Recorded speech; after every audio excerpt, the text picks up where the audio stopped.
Conservatives are seeking to overturn Houston's Equal Rights Ordinance, which is a law that would protect LGBT people and other groups from discrimination.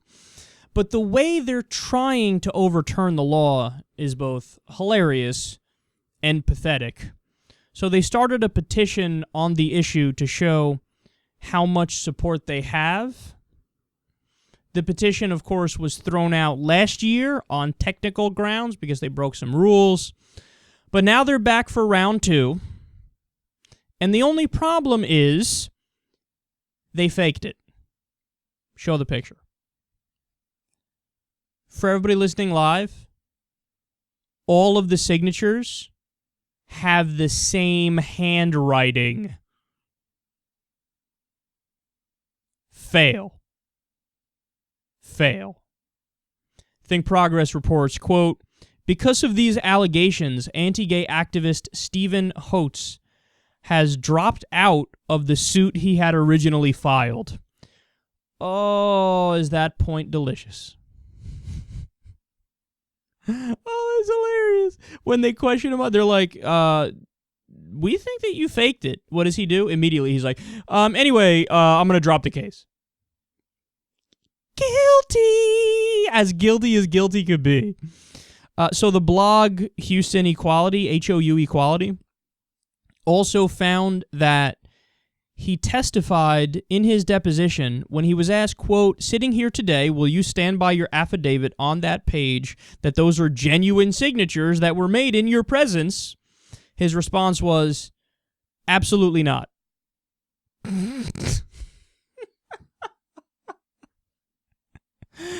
He's like, dude, no, understand me, all right? Understand me right. I hate gay people. But, yeah, this is fake.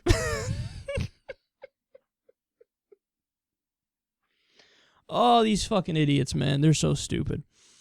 Anybody left today that's, like, vehemently anti-gay marriage, either they're really not that bright and they've been duped over into believing a fundamentalist interpretation of a holy book, which is a significant amount of people. But it's either that or they're repressed gays and they're self-haters. Look, it's a sad thing, but it happens all the time. In fact, we've covered multiple studies on this show that talks about that exact phenomena, where you have people who, like the congressman who was caught blowing people in a New Jersey Turnpike bathroom, or what's his name? Ted Haggard, the televangelist who was caught with crystal meth and a gay hooker. Meanwhile, all the time he preaches family values and he was this big-time megachurch guy. So this happens all the time, and what the studies have shown is that when you come from a deeply religious and a deeply conservative background where your parents really shun something like that, when you mix that with hardcore fundamentalist religious teaching, what happens is you internalize that value system and that moral code, or I would argue a lack of a moral code, but they think it's a moral code of gays are wrong and, you know, don't give in to that temptation. And they start to think that gayness is something that's a temptation for everybody, and only the moral can fight off that temptation. It's a fascinating thought process, right? It's the idea that, no, this stuff really is coming from God. And we all feel the temptation, but you got to fight off the temptation because that's what somebody with strong moral character does.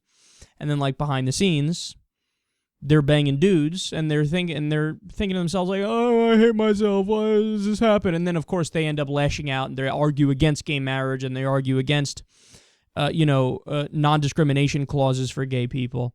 And this is the outward manifestation. You had Dan Savage put it best. He says they're externalizing an internal struggle. That's what it is. And look, anytime anybody tells you they think being gay is a choice, they're saying that because it is. For them. They just assume it's the case for everybody. Everybody thinks like I do, where they want to suck some dicks every once in a while, but no, they make themselves have sex with women. See, for them, they're bisexual, or they like lean gay, but 10% of them is straight, so they make themselves, you know what I mean? So that's their perspective, so they just extrapolate and think that everybody has that going on, but that's not the case. I mean, a real, true understanding of sexuality is the progressive approach. Because we say what? Look, it is what it is, man. Your sexuality is what it is. You can't just wake up one day and decide, you know, I've liked women my whole life, but now, Dave, come over here. That's not how it works. So it's more like your sexuality is what it is, and there is no moral dimension to it. There is no ethical dimension to it. I mean, obviously, you know, pedophilia is a crime, and it should be, because you're making somebody have sex with you or have relations with you when they literally are not old enough to consent because they don't know what it is, so you're taking advantage of another person. So, of course, that's wrong. But outside of that, like, if we're talking about 2 consenting adults or 8 consenting adults, it's consenting adults. So there's no moral angle to it. It's just to each their own. And that's, I mean, we're trying, man. We're trying to get that through the minds of these anti-gay people. But the problem is the final people who are still against gay marriage, right? 59% are for, the rest who are against in America. The problem is those are people who are either religious fundamentalists and they really believe their holy book, so they're convinced, or they're self-haters and they're repressed themselves. And they are living in this tortured world. We gotta try to get through to all of them and let them know, sorry, man, your holy book is bullshit. There's no evidence for it. It's not true. Here, learn a thing or two about scientific fact and how we ascertain the reality of the universe. Learn about that. And we got to try to tell these people who are repressed and they're in the closet and they hate themselves and they lash out against other gays, we got to try to sit them down and let them know, dude, it's all right. It's all right. No, it's no big deal to have different sexualities. There's nothing wrong with it. There's nothing wrong with it.